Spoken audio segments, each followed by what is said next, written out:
Uma briga entre dois campeões de vendagem agita o mercado musical. De um lado está ele, o velho LP conhecido de todos, que com um custo bem menor atrai o consumidor.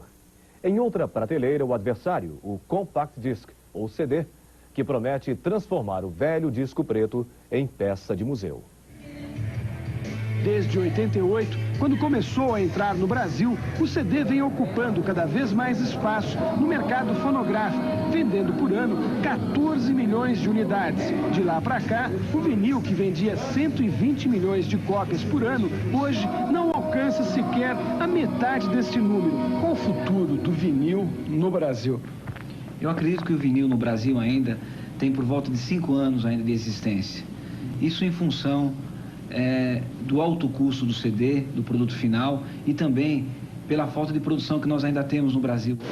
Por enquanto, o vinil continua liderando o mercado fonográfico, com 60% das vendas. Mas não tem tecnologia suficiente para conter o avanço do disco a laser, que hoje detém 22% do mercado brasileiro. Um pouco atrasada, esta fábrica de vinil, a maior da América Latina, começa a partir do ano que vem a fabricar o CD, aposentando definitivamente estas velhas máquinas de prensa. Elas serão substituídas por sistemas robotizados como este. A fábrica de CD mais parece um laboratório do ano 2000. Esta aqui é a pioneira no mercado brasileiro, produzindo atualmente 12 milhões de discos por ano. Nas lojas, o CD já ocupa os melhores espaços e, pouco a pouco, vai conquistando também o consumidor. O preço nacional está ao nível internacional em mesmos valores, em grandezas, digamos, comparado em dólar. Porém, a incidência de taxas e impostos que nós temos no Brasil são bastante elevadas, comparado com outras lá fora. E isso realmente eleva muito mais os nossos custos. Em alguns países, o LP é um artigo só encontrado nos sebos, uma raridade. Mas no Brasil, o disco de vinil ainda é líder no mercado. 31 milhões de unidades vendidas no ano passado. No centro do Rio, os camelôs do vinil ocupam até as escadarias do Teatro Municipal. Mas há quem diga que o reinado do LP está no fim e não resiste aos encantos da pureza do som dos CDs. Em 89, foram vendidos 2 milhões e 300 mil CDs. Em 90, a venda praticamente dobrou, 4 milhões e 100 mil unidades. O sucesso de vendagem é proporcional à queda nos preços. Em 87, para comprar um CD, o consumidor tinha que desembolsar o valor de 5 LPs. Hoje, um CD nacional não chega a custar 2 LPs. Nos Estados Unidos, no Japão e em vários países da Europa, os CDs já dominam 90% do mercado de som e já deixaram o tradicional disco de vinil com cara de peça de museu. Mas aqui no Brasil, os CDs ainda esbarram com um problema sério, o poder aquisitivo da população. Mas o brasileiro sempre dá um jeitinho. Só aqui no Rio já existem 4 locadoras de CD.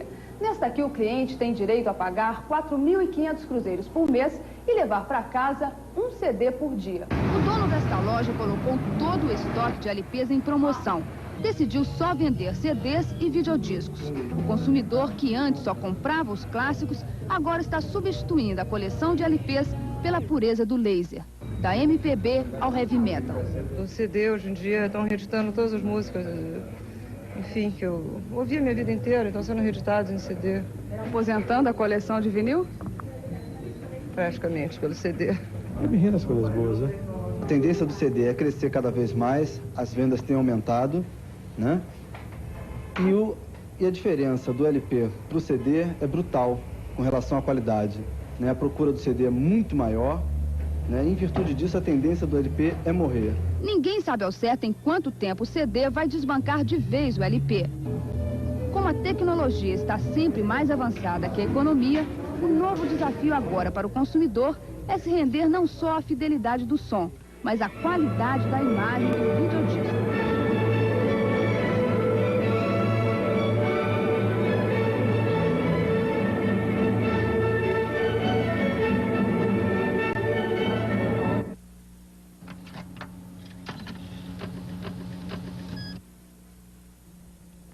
Mas para alguns a tecnologia não é o mais importante. Eles preferem o saudosismo dos antigos discos de cera. Quem são eles? Os chamados colecionadores. O cearense Miguel Ângelo de Azevedo, mais conhecido como Nirês, coleciona discos de cera há 37 anos. Ele adquiriu a coleção através de compras, trocas e doações. Hoje, Nirês tem 20 mil discos, de 78 rotações por minuto, todos de música popular brasileira. Ele costuma ouvi-los neste gramofone americano do começo do século.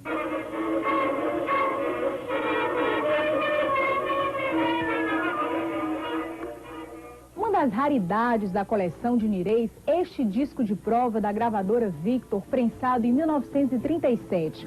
As intérpretes do Camisa Listrada eram as irmãs pagãs, Elvira e Rosina. Mas o compositor Assis Valente não gostou dessa interpretação e o disco não foi para o mercado. 4 meses depois, Carmen Miranda gravou a mesma composição e o disco foi um sucesso. O colecionador fez um levantamento de todos os discos de 78 rotações lançados no período de 1902 a 1964. Ele é coautor da obra Discografia Brasileira, publicada em 5 volumes. Nirês conta agora com a ajuda de um computador para catalogar todo o arquivo. Se depender dele, pelo menos os discos de cera vão escapar da morte. Os discos de 78 rotações já estão ultrapassados. O senhor acredita que esse vai ser também o destino dos LPs? Fatalmente. Principalmente porque o CD não tem o chiado. O chiado é o que mais incomoda as pessoas, tanto nos 78 rotações, o chamado disco de cera, como no próprio vinil. O seu Grácio Barbalho é um professor aposentado de 78 anos de idade, hoje um colecionador. Ele mora em Natal e tem em casa um verdadeiro museu. Um ambiente cercado por revistas do rádio, pôsteres dos cantores da época, muitos livros sobre música e objetos antigos, como essa vitrola de corda. Seu Grácio nos mostra o disco mais importante da coleção. A primeira gravação elétrica feita no Brasil, um Francisco Alves, de 1927.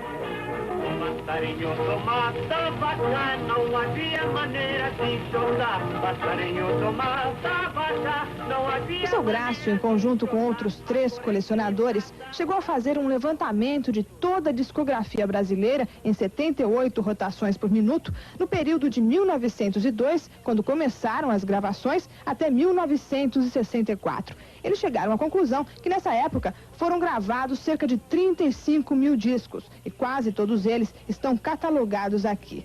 Este trabalho, em 1983, rendeu a esses colecionadores, inclusive ao Sr. Grácio, o prêmio Almirante do Museu da Imagem e do Som do Rio de Janeiro, que considera este um dos melhores trabalhos publicados sobre música popular brasileira. Diante do avanço tecnológico vivido pelo setor, o Sr. Grácio vê com naturalidade a substituição do disco de vinil pelo disque laser. Mas uma coisa é certa, aqui os CDs não entram. O laser é o que todo mundo está comprando e está ouvindo e é realmente uma evolução. O senhor tem laser aqui? Nada, só tem chiado. Aqui não entra laser? Não, por enquanto não.